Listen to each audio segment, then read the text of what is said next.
अभिनव के कदम तेजी से वैभवी के घर की ओर बढ़ रहे थे। रात का अंधेरा जैसे उसके चारों ओर एक भारी चादर की तरह फैल चुका था।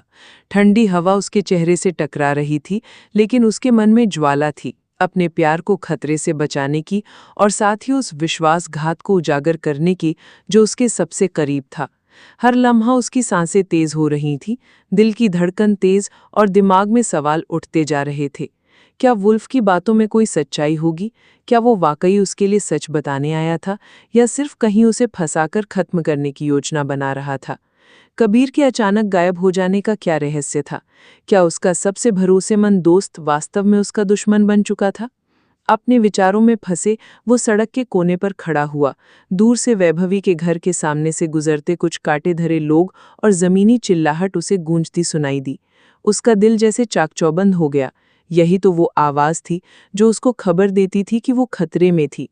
अभिनव जोर से दौड़ा, मन में विचारों का तूफान था, पर एक ही बात साफ थी, उसे वैभवी तक पहुंचना था, चाहे कुछ भी हो।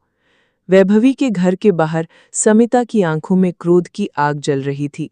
उसकी जिद और गुस्से ने उसे इस कदर अंधा कर दिया था कि वो अपनी बेटी की खुशहाली और सुरक्षा को भुला चुकी थी। उसका चेहरा कसौटी पर खरा उतरने वाले किसी भी एहसास को ठुकराता हुआ लग रहा था।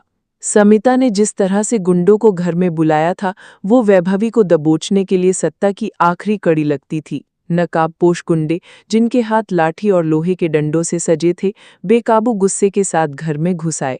उनके हर कदम के साथ घर का माहौल और भी खौफनाक होता गया। वैभवी जो बेसहारा और अकेली दिख रही थी, वो अपने भीतर एक जहां उसने कभी महसूस न किया हो, वो ताकत जुटा रही थी। वो जानती थी कि हार मानना मौत की तरफ पहुंचना है, इसलिए उसने हर गिरावट के बाद उठने की हिम्मत को मजबूत किया। तुम मुझे डरा कर नहीं रख सकते। उसने एक बलवान गुंडे के चेहरे पर तेजी से हमला किया, जिससे वो करहाता हुआ जमीन पर गिर पड़ा, लेकिन बाकी गुंडे घिरे हुए थे। संजीव ने वैभवी को बचाने के लिए संघर्ष किया, पर उसकी ताकत इन अंधेरे और कठोर लोगों के सामने कम पड़ रही थी। वरुण भी अंदर खड़ा था, जो प्रसन्न नहीं बल्कि डर के मर्ज से भर गया था। उसकी आंखों में असहायता छाई थी और उसने पहली बार मां समिता को सवालिया नजरों से देखा। समिता के शब्दों में जबरदस्ती की ताकत भर गई। अगर मेरी बेटी को रोकना है तो यही सब करना होगा, इससे तुम्हारा भला होगा वरुण। पर वरुण ने पहली बार उस जहर को नकारते हुए कहा, माँ, मेरी शादी के लिए ये सब करोगी, लेकिन हमें तो एक दूसरे की इज्जत भी चाहिए। मेरी बहन की इज्जत के बिना मैं कभी उस शादी को नहीं मानूंगा। समिता की आंखें धधक उठी, उसका गुस्सा उस वक्त चरम पर था। चुप रह हरामखोर, तेरी शादी के लिए मैंने कितना कुछ सहा है। पर वरुण अब बदलाव के रास्ते पर चल पड़ा था। उसकी आवाज में ठहराव और पूरी ताकत थी। अगर ये शादी मेरी बहन के सम्मान के बिना होगी तो मैं कभी नहीं करूंगा।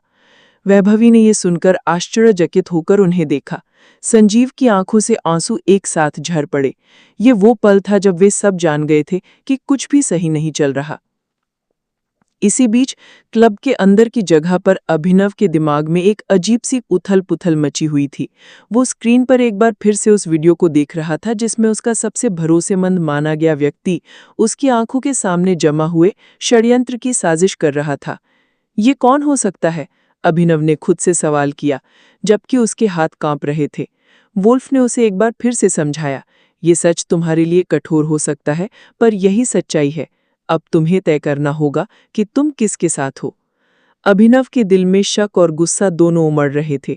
कबीर के गायब हो जाने के कारण उसे अंदर ही अंदर घबराहट आ रही थी, पर वुल्फ की बातें उसे झूठ और सच के बीच उलझा रही थी। अभिनव ने अपने मोबाइल को देखा और फिर से संदेश आया, वैभवी खतरे में है, मौके पर पहुंचो। इस बार उसकी दिशा तय थी। वो दौड़ा, तेज दौड़ा, गति से बढ़ता गया। उसकी धड़कन बढ़ रही थी, सांस थमती जा रही थी और उसके मन में एक ही भावना छाई हुई थी, मैं वैभवी को बचाकर दिखाऊंगा। रास्ते में उसकी आंखें चारों ओर निगरानी के लिए खुली थीं। हर एक छाया में दुश्मन नजर आ सकता था, हर मोड़ पर धोखा छुपा हुआ था, फिर भी उसकी हिम्मत अडिग थी। जब वो वैभवी के घर पहुंचा तो उसने देखा कि घर की दीवारों पर मुलायम नीली रोशनी थी, जिसमें हल्की हलचल सी हो रही थी। उसने खिड़की के माध्यम से देखा तो पाया कि वैभवी एक बार फिर से गुंडों के बीच झड़प में थी। गुंडे उस पर हाथ साफ करने की कोशिश कर रहे थे, पर उसकी आंखों में जिज्जा साफ दिख रहा था, वो हारने वाली नहीं थी। अभिनव डरते हुए दरवाजे की तरफ बढ़ा, तभी अचानक पीछे से किसी ने उसके कंधे पर हाथ रखा। वो घबराकर मुड़ा और पाया कि ये वुल्फ था। यहाँ रहकर कुछ नहीं होगा, वुल्फ ने उसे खींचा। अगर वैभवी को सचमुच बचाना है तो पहले हमें उस साजिश को बेनकाब करना होगा जो तुम्हारे चारों ओर पनप रही है। अभिनव ने उसकी ओर देखा, आंखों में सवाल थे, लेकिन उस वक्त भी वो समझ चुका था कि सच्चाई केवल वैभवी तक पहुंचने से नहीं, बल्कि इस गहरे षड्यंत्र को उजागर करने से संभव है। ठीक है, उसने धीरे से कहा, चलो मुझे वो सब कुछ दिखाओ। दोनों ने कदम बढ़ाए और अंधेरे की गहरी गलियों की ओर बढ़ते चले गए। वहीं दूसरी ओर कबीर कहीं सुदूर एक अपार्टमेंट में बंद था। उसे अपने विवेक पर चोट लगी थी, पर मन में अभी भी उम्मीद थी कि वो अभिनव को बचा सकता है। उसने फोन में कुछ संदेश टाइप किए। अभिनव, सावधान रहो, ये लड़ाई अब जटिल हो गई है। जो दिखता है वो हमेशा सच नहीं होता। कबीर का चेहरा धुंधला था, उसकी आंखों में घमंड और पछतावे का मिला जुला जज्बा था। उसने सोचा, मैंने जो किया वो सही था या गलत, पर अब पीछे हटना संभव नहीं। अभिनव और वुल्फ अपनी यात्रा में आगे बढ़े। जब तक रात गहरी होती गई, उनके कदम जल्दबाजी और तनाव से भरे थे, और उनकी सभी सोच अब एक ही मकसद पर